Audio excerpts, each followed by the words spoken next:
Hello Instagram, comment allez-vous aujourd'hui? Bienvenue à mon 346e jour d'interview d'âme merveilleuse.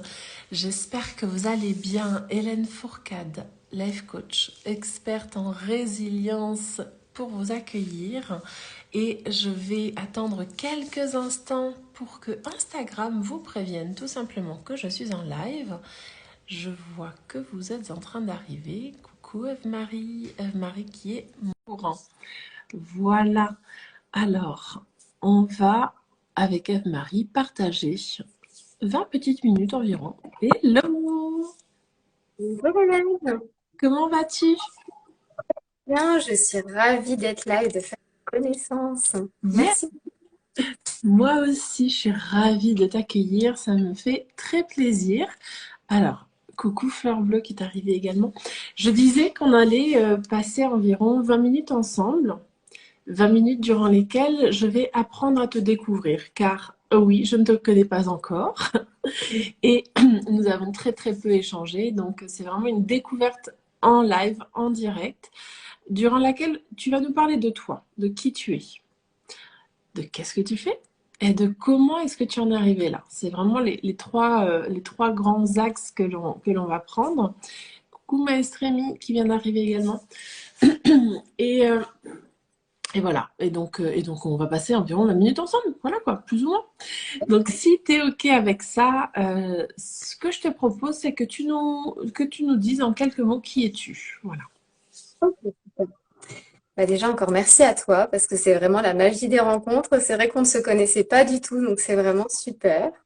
Donc moi effectivement je m'appelle Eve-Marie. J'ai créé ma société il y a à peu près un an maintenant que j'ai appelée Libère ton âme. Je l'ai appelée ainsi parce qu'en fait quand je cherchais vraiment ce qui caractérisait ce que je voulais mettre en place, c'était vraiment le mot libération. Ça a été mon parcours de vie. Et du coup, c'était le mot qui revenait sans cesse. Et je me suis dit, bah, en fait, on va pas aller chercher plus loin. Je crois que c'est ça mon essence. Donc, on va rester là-dessus.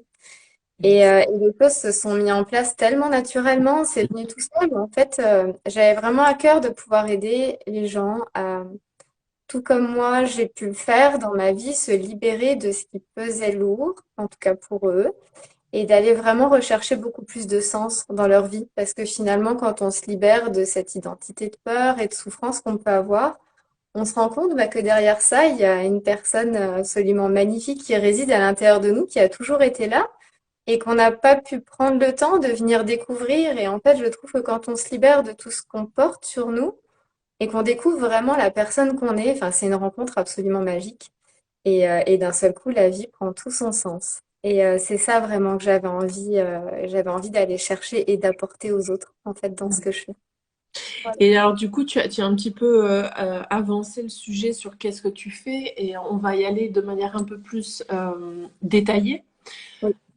Aujourd'hui, pour travailler avec toi, comment est-ce qu'on peut travailler avec toi? Qu'est-ce que tu proposes? De quelle façon tu le proposes également? Et quels sont les outils peut-être que tu utilises? Voilà. Dis-nous tout.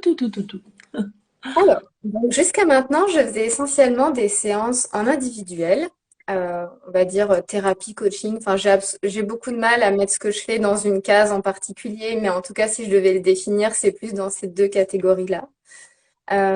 Donc, je fais des séances essentiellement qui sont des voyages méditatifs en visualisation. Donc, j'emmène vraiment l'autre à aller voyager au cœur de soi et d'aller y trouver les réponses.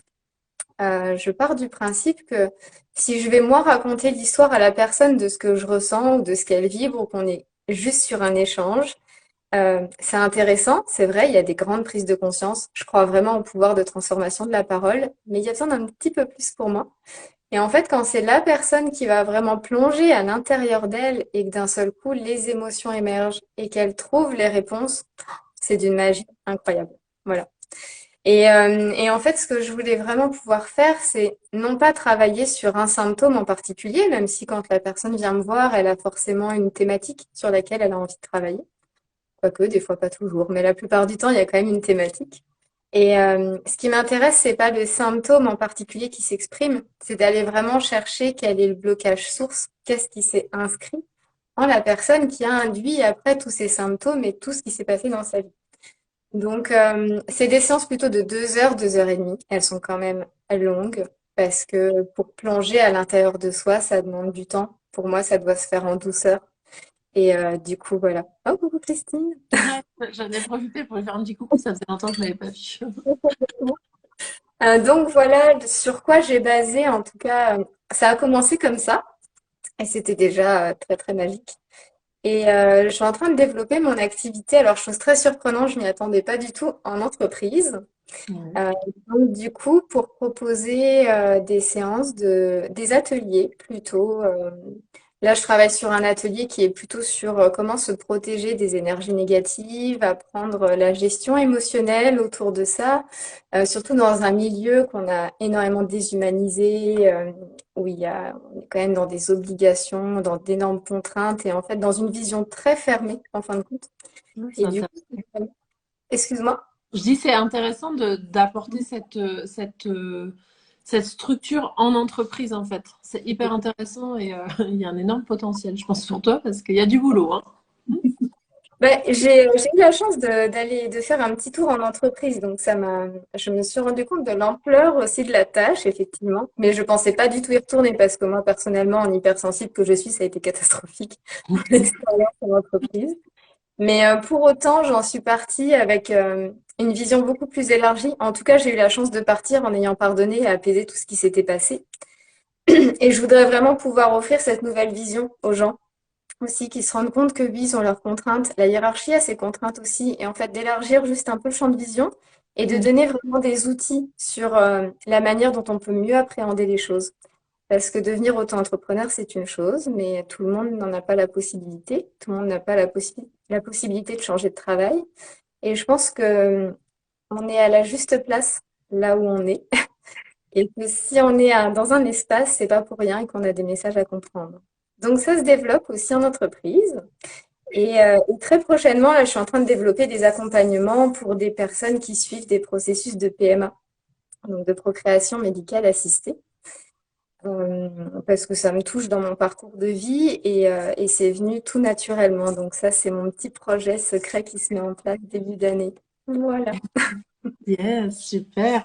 Donc plein de projets finalement. Et puis j'entends qu'il y a tu travailles avec les particuliers hein, en accompagnement. Je voulais te poser une question, puis j'ai pas eu le temps. Quand tu as parlé de ces séances qui durent 2 heures, est-ce que ce sont des séances qui sont dans le cadre d'un accompagnement sur plusieurs séances ou tu arrives quand même à faire des one-shots? Enfin voilà, je voulais préciser peut-être ça pour les personnes qui nous écoutent. Et voilà, déjà, dans un premier temps, est-ce que tu peux me donner plus d'infos? Alors, effectivement, j'ai fait pas mal de one-shot parce que ça reste des séances qui sont très denses. Et en fait, mine de rien, en une séance, on va déjà faire émerger énormément de choses. Donc, je pense qu'il y a un réel besoin d'intégration à la suite de la séance. Par contre, des accompagnements, effectivement, j'en fais. Mais en tout cas, je les définis pas à l'avance. Je pars du principe que chacun a un besoin qui lui est propre, avec une problématique qui lui est propre. Et en fait, j'ai essayé d'en mettre en place, mais ça n'est pas du tout. Parce que finalement, je le repersonnalisais. Et du coup, je me suis dit, bon, quand il y a besoin d'un accompagnement, j'en parle à la personne, je lui dis exactement ce que je ressens. Puis après, ça vibre pour elle ou pas. Et c'est comme les séances, en vrai, je pourrais te détailler certains outils, mais en fin de compte, la séance commence et je vais partir sur un protocole et finalement, bah, c'est pas du tout ça dont elle avait besoin. Son être, c'est très bien. Donc je tiens les rênes, mais je ne connais pas la balade. Yes, Donc, j'adore. voilà, je me laisse porter par mon intuition et des fois, c'est très surprenant parce que une des premières choses souvent qu'on a tendance à faire, c'est emmener la personne dans son havre de paix, qui paraît quelque chose d'assez simple, juste dans la mettre dans un petit cocon. Et en fait, j'ai fait une séance récemment où, en fait, arriver dans son havre de paix, c'était la finalité. Et du coup, c'était absolument magique. Mais voilà, prévoir quelque chose, c'est compliqué pour moi. Je préfère y aller vraiment à l'intuitif et le personnaliser. Je trouve ça beaucoup plus impactant, en fait. Yes. Je tiens à faire une petite parenthèse. Il y a énormément d'énergie qui circule entre toi et moi. Parce que déjà, de une, je le ressens, et de deux, je fais que bailler depuis qu'on a commencé à discuter toutes les deux alors que c'est pas une question de sommeil, hein. Donc moi je libère en bâillant. Donc juste, je tiens à m'excuser si vous me voyez de temps en temps me bâiller. C'est de la libération. Voilà, c'est purement énergétique. Voilà, petite parenthèse fermée. On peut Je suis continuer. d'accord avec toi parce que je suis une grande frileuse et là, je n'ai pas froid du tout. Ouais, non, non, il y a énormément d'énergie là. C'est plus qu'énormément. Voilà, je peux pas vous l'expliquer, mais c'est comme ça. Yes. Et alors, Eve-Marie, quel est ton parcours? Comment est-ce que tu t'es retrouvée justement à aujourd'hui? En plus, tu vois, depuis que tu as commencé, tu parles de libération, libération, et moi, je fais que bailler, hein. Donc, voilà. Il y a On est Christine qui dit, yes, Eve est une libératrice, mais c'est exactement ça, tu vois. En plus, c'est les mots, quoi. Moi, je baille, je libère, et toi, tu me parles de libération depuis le début. C'est énorme. Voilà, donc je voulais quand même faire cette petite parenthèse, parce que c'est pas que j'ai sommeil, c'est pas que je m'ennuie, c'est que je libère, hein. Donc j'essaie de me cacher tant bien que mal. Comment est-ce que tu es arrivé là-dessus, justement, sur ce parcours? Parce que toi-même, tu m'as partagé avoir travaillé en entreprise, en salariat, puis a priori, tu as vécu des choses qui t'ont emmené à faire ce que tu fais aujourd'hui, puis ça m'intéresse de connaître aussi ce parcours. J'ai une chance incroyable parce que tout ce qui a été mis sur mon chemin me sert aujourd'hui. Donc c'est vraiment merveilleux. Donc déjà, en tout premier lieu, d'un point de vue personnel, j'ai eu une famille très aimante. Heureusement que je les ai, ils me soutiennent beaucoup. Et j'ai eu une sœur qui a été, c'est une sœur jumelle d'ailleurs, on est très très proches toutes les deux, mais qui a été aussi très malade. Et à un moment donné, il n'y avait plus d'échappatoire et en fait, elle s'est retrouvée à s'éveiller par le biais de personnes qu'elle a rencontrées de manière très synchrone, hein, il y a pas de hasard. Et du Ouais. coup, ça a été mon premier pied à l'étrier. Ça a été vraiment, derrière sa maladie, moi, je me cachais un petit peu, je me sentais pas trop le droit d'exister. Et du coup, j'ai commencé à me dire, ben, moi aussi, je vais essayer, je vais faire une séance. Et d'un seul coup, je me suis ouvert à un nouveau monde, enfin, en tout cas plutôt à ce monde. Et j'ai complètement ouvert les yeux sur un monde très invisible, mais que je ne connaissais pas et qui était absolument immense, en fait. Et ça a été, au début, je pense, un échappatoire énorme, mais en tout cas une découverte incroyable. Et professionnellement, je suis infirmière de formation. D'accord. Donc, j'ai choisi un métier où, pour le coup, énergétiquement, je me prenais des shots énergétiques, mais toute la journée, et pas forcément que du positif. J'imagine. Donc, j'ai fait plusieurs burn-out. Euh, il m'en a fallu 4 pour enfin oser, oser passer le pas. Et du coup, en fait, dans ce métier, la chance qu'on a, c'est qu'on peut faire beaucoup de services, ou en tout cas, on peut aller travailler dans beaucoup de domaines. J'ai fait de l'hospitalier, j'ai fait du libéral et j'ai fait de la prestation de santé qui, elle, est plus entreprise et commerciale. Donc, du coup, j'ai touché un petit peu à tout, qui m'a donné une expérience incroyable de la vie, des différents domaines de la vie des gens. Enfin, une maturité, une expérience incroyable. Avec beaucoup de souffrance, certes, mais à refaire, j'offre exactement le même parcours parce que j'en serais pas là aujourd'hui si j'avais pas eu ce parcours-là, si j'avais pas eu cette souffrance-là non plus. Ça m'a demandé d'aller vraiment chercher au cœur de moi qui j'étais et aujourd'hui d'oser l'exprimer. Donc voilà un petit peu mon parcours et pourquoi j'en suis là. Et en fait, le jour où je me suis rendu compte que si j'osais pas, c'est parce que j'avais des peurs, certes, mais que ces peurs-là, elles ne m'appartenaient pas. Et le jour où je me suis libérée de ça, justement, on parle encore de libération, mais ça a été, tout est devenu possible. Et en fait, c'est ça maintenant que j'ai envie d'impacter, c'est donner du sens parce que tout est possible et ô combien on est créateur de notre vie. En fin de compte, on n'est pas obligé de subir cette vie. On peut juste la vivre. Yes. Voilà. Yes. Je partage ton message en tout cas de la fin et merci de nous raconter, de nous partager, de nous témoigner de ton parcours. C'est chouette. Il est 14h14, tu vois. Il y a toujours des petits signes partout, moi j'adore. Euh, Si tu pouvais donner, nous partager enfin, un dernier message, un message important justement aujourd'hui à tes yeux, ça serait quoi? Ouais. Déjà, tu me demandes de choisir un message, c'est compliqué. T'imagines bien qu'il y en aurait beaucoup plus. Ouais. Il y avait un message que je voudrais transmettre, c'est qu'aujourd'hui, je pense important d'aller remettre l'humain au centre, d'aller réhumaniser ce monde. Je ne sais pas si ça existe comme terme, mais je trouve qu'il a été énormément déshumanisé. Regarde. Et en fait, je suis des gens qui sont certes très perchés, mais je suis aussi des gens qui sont très cartésiens, qui n'ont pas forcément les mêmes croyances que moi, et c'est pas grave, en fait. J'appelle vraiment les gens à faire preuve de ne plus être dans le jugement, de commencer à ouvrir les yeux sur qui on est, ouvrir les yeux sur le fait qu'on peut avoir notre souveraineté, notre individualisme et en même temps être en lien, se remettre en lien les uns les autres.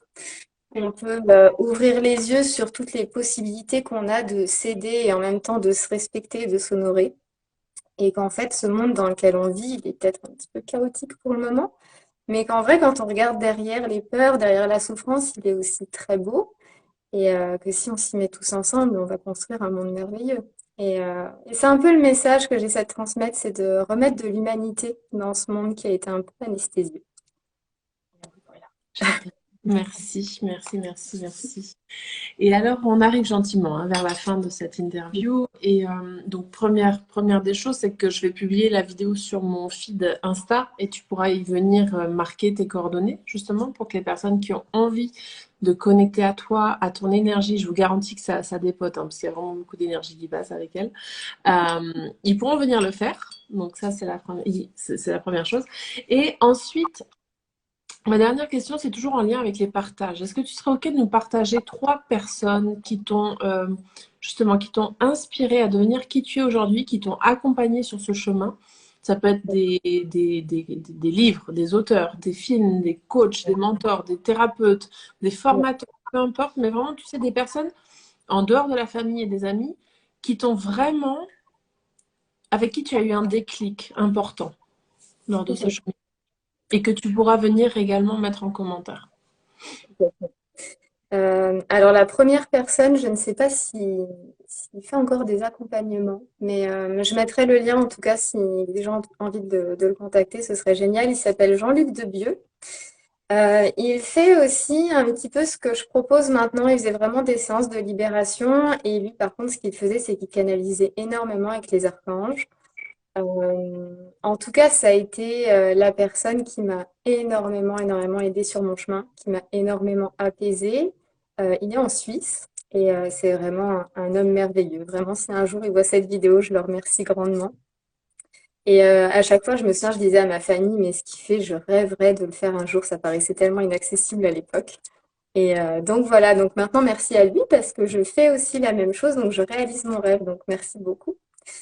Euh, la deuxième personne qui m'a beaucoup inspirée s'appelle Sylvain Didlot. Je ne sais pas si c'est un nom qui te parle, c'est quelqu'un quand même d'assez connu. Après, il travaille beaucoup sur les vies antérieures aussi. Moi, c'est un univers qui me passionne. Je le fais beaucoup en séance aussi. Sylvain Didlot, c'est quelqu'un que j'ai connu par ma sœur, qui fait beaucoup de channeling aussi, qui analyse beaucoup avec des anges, avec d'autres entités, peu importe, avec les guides.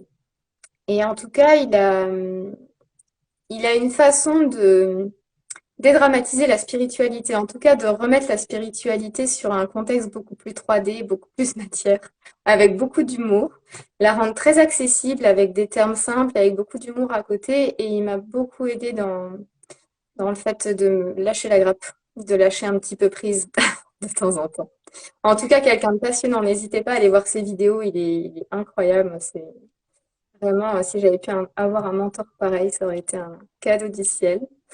Et la troisième personne, je l'ai rencontrée il y a peu de temps, qui s'appelle Davina Delors, une femme avec un parcours incroyable. Je vous inviterai tous à aller la découvrir, qui m'a fait il y a peu de temps une guidance. Elle travaille aussi beaucoup avec les guides, avec son intuition, avec ses ressentis. Une femme merveilleuse qui remet aussi beaucoup de concret dans la spiritualité. Pas oublier que je rencontre beaucoup de gens pour qui la spiritualité, c'est des fois un échappatoire, des fois même une petite fuite. Pour aller se réfugier dans l'invisible, c'est tellement agréable, c'est tellement plus doux. Mais ne pas oublier qu'on vit aussi sur Terre et qu'on est dans un monde de concret. Et vraiment de trouver un équilibre entre les deux. Et en tout cas, Et ces qu'on trois a personnes choisi qui d'y être. Comment? Et qu'on a choisi d'y être. Exactement. Et Ça part de nous, hein, ça part d'un choix de vouloir s'incarner sur Terre. Hein. Donc, ne pas l'oublier. Oui, il y a une grande liste d'attente en plus pour venir s'incarner sur Terre, mine de rien. On ne croit pas comme ça, mais, mais en tout cas, ils m'ont beaucoup aidé à revenir sur Terre. Je pense que pendant longtemps, j'ai manqué cruellement d'ancrage. J'y travaille encore, je crois. Mais revenir un peu sur Terre, c'est quand même pas mal et il y a des belles choses à vivre ici. Donc voilà, ces trois personnes, je les mettrai sur Bien. la... Ah bah c'est Voilà. super. Merci du fond du cœur, Eve-Marie, en tout cas pour ce magnifique moment de partage que tu m'as offert hein, en m'offrant ton temps. Donc c'est vraiment, je te remercie beaucoup. Si vous avez envie de contacter Eve-Marie, bah, vous pouvez le faire. Elle va laisser déjà ses coordonnées sous la vidéo, puis vous pouvez prendre contact directement avec elle si vous avez des questions. Je pense qu'elle y répondra avec grand plaisir. Et voilà. Voilà, voilà, voilà. Est-ce que tu aimerais dire un dernier petit mot avant que l'on se quitte? Et du coup, je voulais surtout te remercier pour cet échange. Effectivement, il y a eu beaucoup d'énergie. Je suis tout à fait d'accord avec toi. Pourtant, j'ai allumé qu'une seule bougie. Écoute, j'ai pas trop chargé. Mais merci pour ce que tu fais, en tout cas, parce que ça fait pas si longtemps que ça que je te suis et c'est magique. Et à chaque fois que je te vois, j'ai une prise de conscience ou un petit message qu'on me rappelle. Donc, merci pour ce courage que tu as eu de faire une interview par jour pendant un an complet. On a besoin vraiment de gens comme toi. Donc, merci beaucoup à toi. Je t'en prie et merci pour ton petit mot de la fin. Ça me touche. Voilà. Je vais vous souhaiter une magnifique après-midi. Je vous retrouve demain matin, je crois, voilà, pour mon prochain live. Et puis, bah, je vous souhaite une belle fin de journée. Je vous embrasse très, très fort. Et puis, voilà. Au revoir. Merci Belle beaucoup. journée à vous. Au revoir. Ciao.